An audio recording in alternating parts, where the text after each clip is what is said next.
Good morning guys, I am Rejani Fuentes and I am here to explain about topic 3, relevant entries in the logbook and other documents.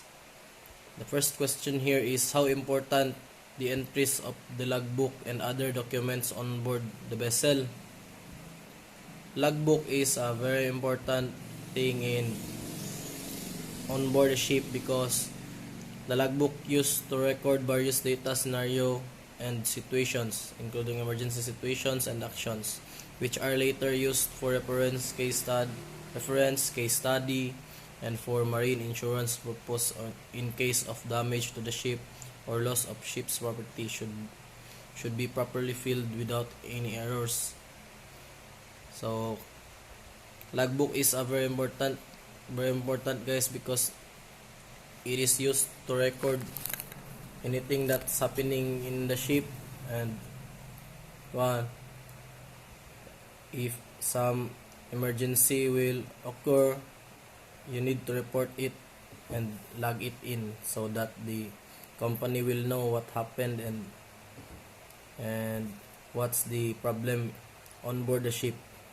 And logbook includes oil record books or Annex 1 oil pollution. And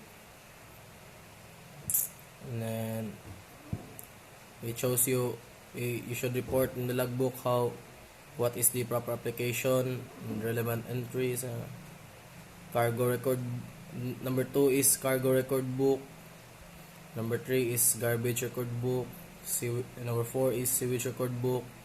And number 5 is ozone depleting substances record book. Number 6 is ballast water management plan.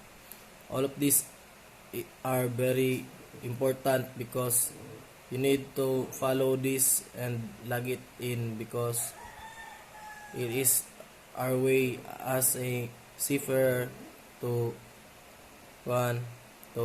preserve our environment and our marine environment, and to follow the rules guys, so that we don't damage the marine life below us. And number 2, next question is how long should the logbooks and other documents minimum years should be retained on board. For me guys, it doesn't matter how long it doesn't matter if how many years you should retain it on board, but it must be retained, and it must be retained all year round, because you need to report even the very minimal situations only, and even if it's not that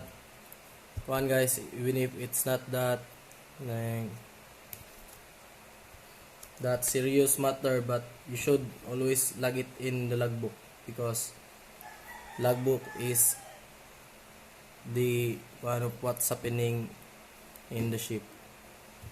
Okay guys.